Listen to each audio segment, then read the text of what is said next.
The beauty of incomplete things is simply incomplete characters being thrown into an incomplete situation where they discover that if you just realize who you are in life and just accept who you are, you can basically be complete. I was also innocent once. You know that I'm not that shy. And I don't mind taking my clothes off for another guy.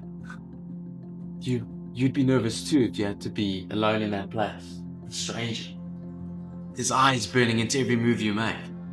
I was invited to tea in a massage parlor in Cape Town.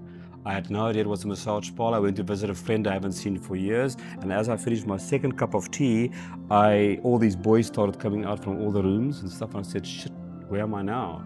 I'm in the middle of a massage parlor. And then I suddenly realized that, and that's maybe what inspired me to do the play, was that, or start working on the first part of the play, was that it's only headlines we see: prostitute this, prostitute that, and if we hear the word prostitute or rent or whore or all that, we automatically, it's almost like a beggar on the street. We go, I've got nothing to do with this. But as it happened, I immediately befriended. I was inquisitive as a writer. I immediately befriended these boys working there, and they became some of my closest friends. And that's what inspired the starting of this journey. But then what happened, that I think that was that the final straw, was in 2006, when those 9 boys at the massage studio in Cape Town, when the guy walked in, laid them down on the carpet, and he basically executed all 9 of them as if they were just animals. How are things at the studio? It's okay for me. I'm a survivor. Things are okay now. Now that everything is back to normal. Now that everyone has forgotten about that maniac. At night, came in and killed it. My innocent. What's very interesting with the character is he's actually straight, yet he works in this massage parlor, which is for men.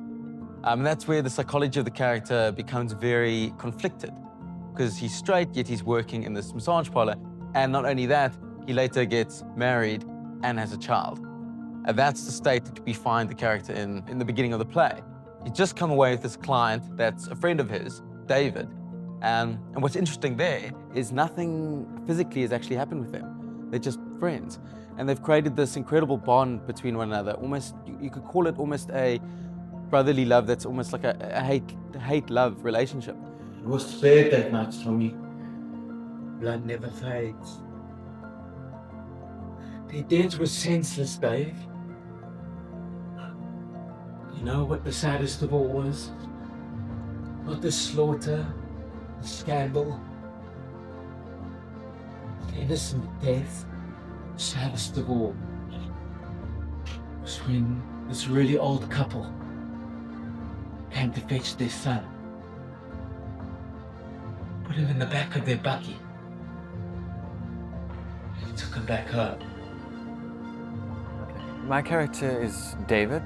He's very much a flamboyant, kind of over-the-top person, and he very much resembles a character that is not really happy in his life. He feels lonely, he feels sad, he doesn't quite know where he's going or what he's doing. He creates a kind of a fancy and an illusion, which is the other character, which is Tommy. He sees him as a straight boy which he can manipulate and do anything with. What is this dream that you're chasing, Tommy? Not into any of that shit. More of a dream catcher. We're all delusional, all of us. It's the religion. We worship, praise the unseen, makes things more better. We're kind of in this kind of relationship, and I'm actually here in the cabin to actually try and have sex with Tommy. Try to actually persuade him that I'm the only person for him.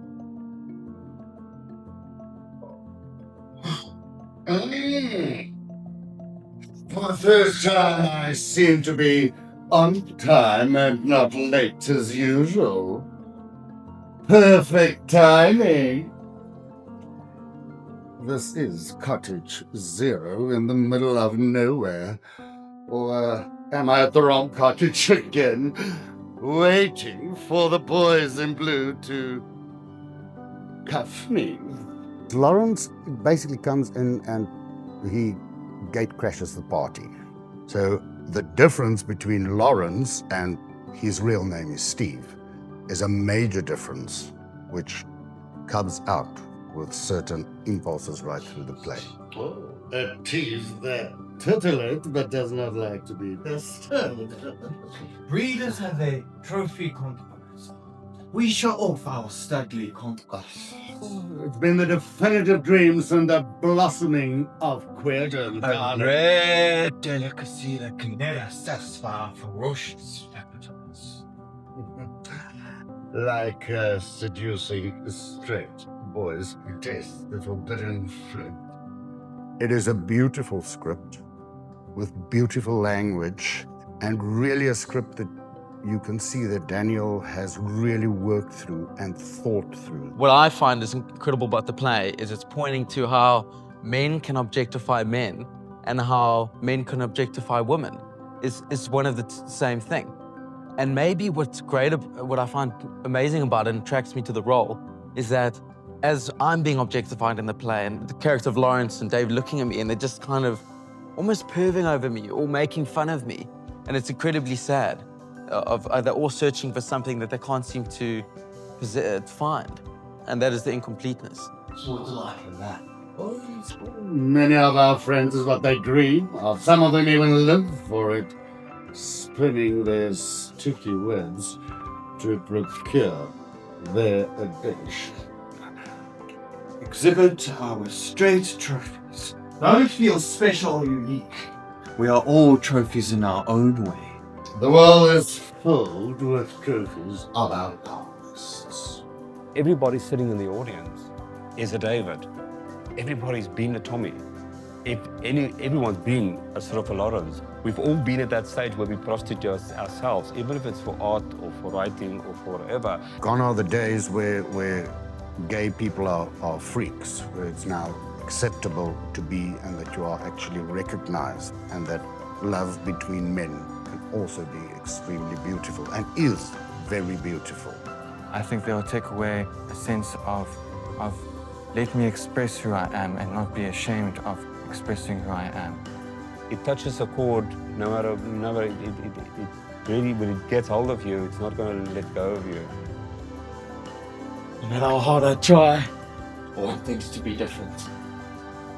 I always think about my pa, my ma, the boys. I can't just cut them away.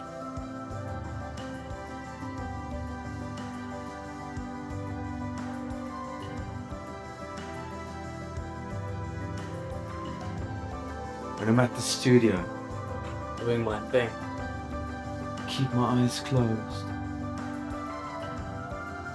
Keep my eyes closed so I don't see them staring at me. So I don't hear their voices leading me like a bad dream. When I keep my eyes closed, it doesn't seem so bad then. Darkness swallows it all.